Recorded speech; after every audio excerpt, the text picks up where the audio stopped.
Thank you so much for joining us, Franklin. Good afternoon. Good afternoon. Glad to have you join us on the news. And now, Franklin, Governor Chukwuma Soludo of Anambra State, that's southeast Nigeria, has directed all workers to resume today. This is in defiance of a seize-at-home order by the secessionist group, the IPOB, as we know them. Now, from your observation, what's the compliance level like over there? Yeah, I must say that the compliance level in Anambra today is nothing different from what it has been. In fact, from what I observed this very morning, it appears like um, there is some level of apprehension amongst the people because some places that used to be a little bit lively, it wasn't lively this morning. Take, for instance, if you get to Aroma Junction, which is always busy, though on Mondays, it hasn't been that very big of activities, but this morning, um, activities there are very isolated. Then you talk about the commercial vehicles plying the roads, their services are skeletal, and banks didn't open. Then the state secretariats, um, the workers who were asked to report to work, none of them is seen, in as much as some people try to look around, but majority of them didn't report to work. In fact, this morning I spoke with a number of them who are my friends. All of them I spoke to, they are all at home. Nobody reported to work. So nothing actually changed. It's still the same story, the same old story, the same situation. Mm. All right, Franklin, now seen as this development is something that is most likely to escalate, what security measures have been put in place to ensure the safety of both the citizens and properties? Well, the governor said last time he had meeting with market leaders, he said that they should begin to expect to see security personnel being deployed to various places, including markets, starting from this very Monday. So we wait to see those things begin to happen. Because even this very morning, I equally spoke with some traders at Onitsha Main Market, at Ochanja Main Market, at Nnewi Main Market, and they all told me that they're all at home. Though for on their own side, they said that the governor told them that he will expect them to begin to open their markets by April 4th.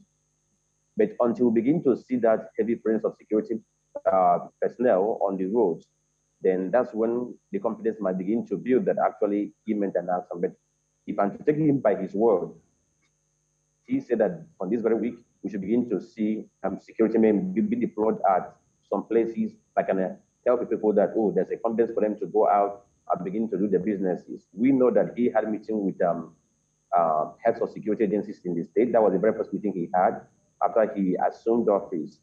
So we are hopeful and have our fingers crossed. All right, Franklin, here's another question I would like to ask. Now, we understand that some days ago, some unknown gunmen reportedly sent letters to the communities in the state, some of the communities, and they threatened to attack anyone that defies this sit-at-home order. Now, how did the state government react to this? Um, I will talk from the point of information we got from the police.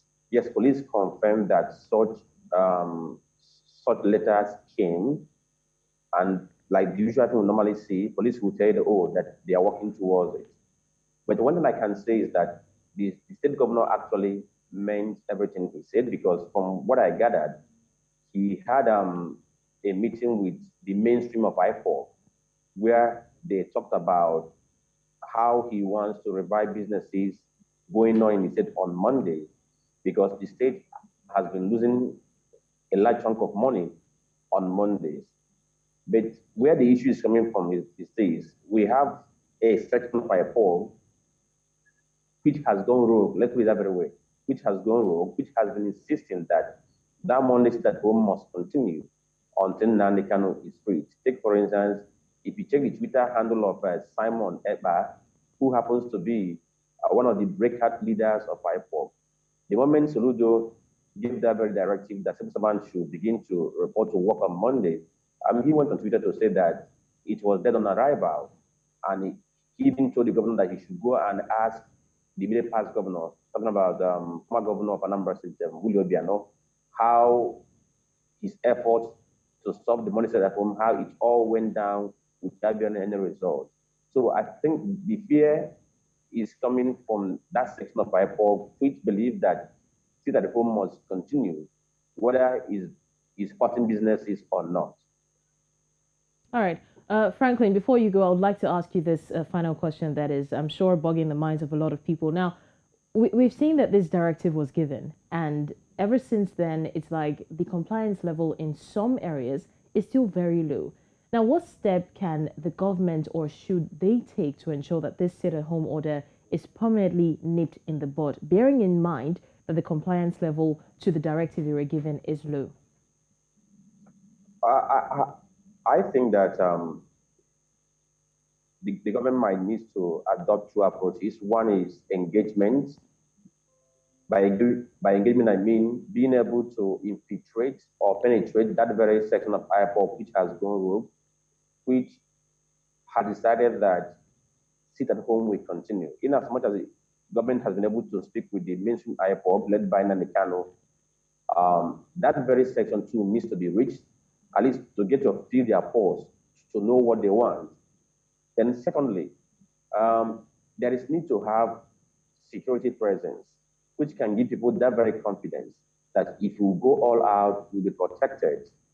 When that is not guaranteed, I don't think anybody will be able to have that confidence to go out for their businesses. I'm talking based on what I did this very morning, like where I reside.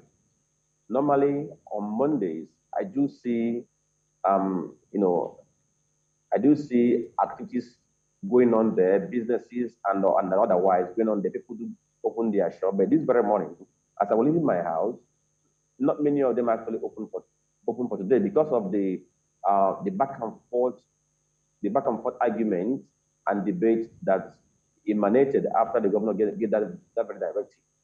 So they were saying that if government is giving directive that we should go about our businesses, there should equally be a concomitant effort where we'll be able to see security personnel who are there that can provide security. A friend called me in the morning and she was asking me on my way to office this morning, did I see any security patrol on the road? And the answer was no. And she expressed this very concern about it. So if the government is saying we should go about our businesses, there is need for us to feel safe on the road. All right. Thank you so much, Franklin. That was really insightful. Thanks a lot for the update. Yeah, thank you for having me. All right.